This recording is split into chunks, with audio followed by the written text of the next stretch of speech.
Alright guys, so today I got this really cool card trick to show you.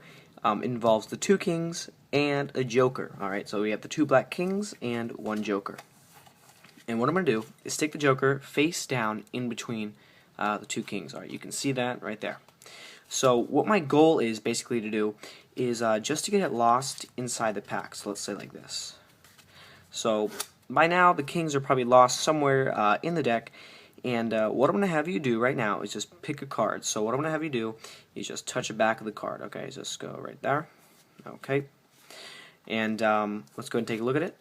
So wow, the Ace of Clubs. So you picked a pretty decent card. And you don't feel like I forced this card on you at all. You felt it was a pretty decent selection. Alright, so this is a completely random card, and you picked it. And what I'm going to do, okay, is go ahead and lose it in the pack just like this. Okay, you saw me cut it into the deck. And just to give you a heads up, from the beginning of the trick you saw me take the joker and put it in between the two kings.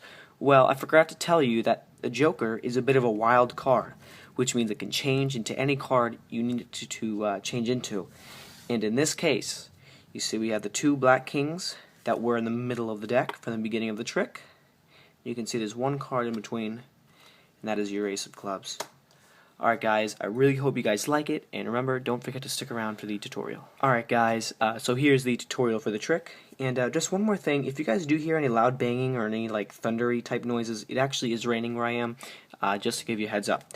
Anyway, so here's the tutorial. So what you're going to need is just two black cards, or actually no, you don't need any two black cards, but you need two face cards that are matching like these. They can be any card. And you either need like a joker or the Ace of Spades, something contrasting these cards in this case, or you can maybe take the Ace of Diamonds and put it in there just because it's a black and red contrast. But for this case I just used a joker, okay? So you can use whatever card you want to use, just make it's contrasting with these cards. So the only setup you need is this right here. So you take the joker, you put it in between the two kings, and then you tell the audience that what you're going to do is lose these three cards in the deck, but obviously you're not going to do that, because you're going to go ahead and take this card and get a pinky break right underneath it, okay? Can you see that? There's a pinky break right underneath that. So all I did was I pushed forward and pulled back, and I got a pinky break just like this.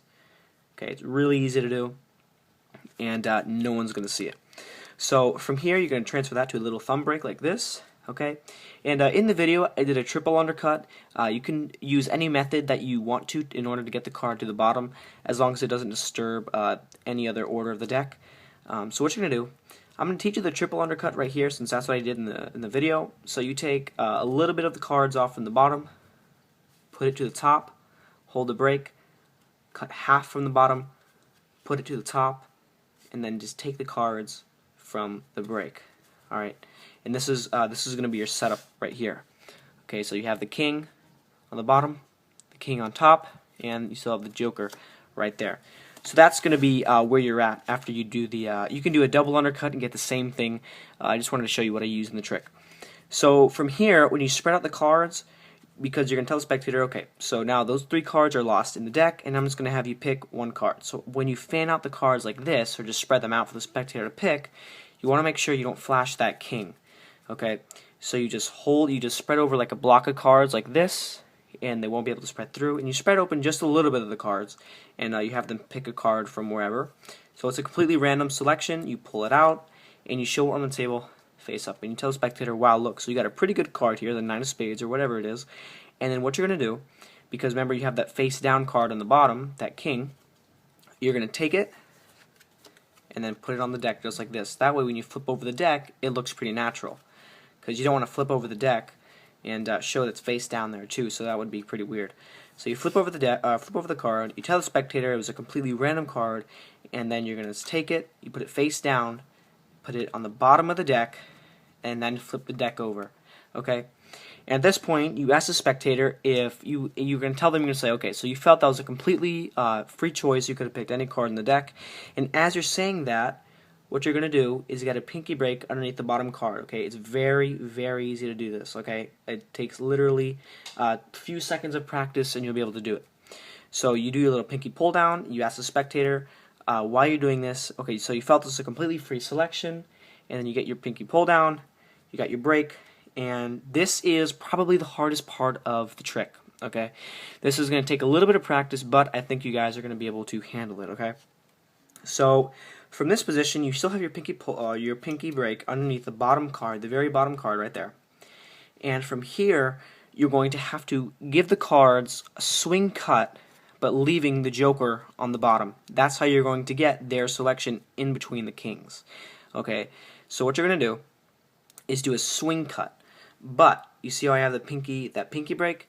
When you do the swing cut, you want to make sure that card is not. You're going to hold this card in your hand, and the entire deck is going to be separated from the card. This is how I like to do my slip cuts when I do it exactly like this.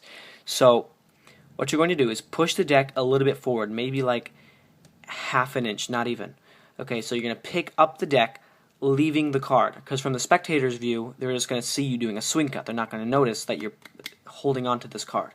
Okay, so from their direction, all they see is this. They see you do the swing cut. It's a regular swing cut. You're just holding on to their card. You square the deck up, and you close it. And when you spread the deck, you tell the spectators, you tell them, okay, wait, I forgot to tell you that the joker is actually a bit of a wild card, which means it can change into any card I need it to. So from this point, you let the spectator take out the card. You say, okay, so go ahead and take out that card. See what it is. And they're going to pull out the card, and they're going to see it's their card. And I've done this trick a couple of times already, and it's gotten a lot of good reactions, and I really think you guys are going to like this trick.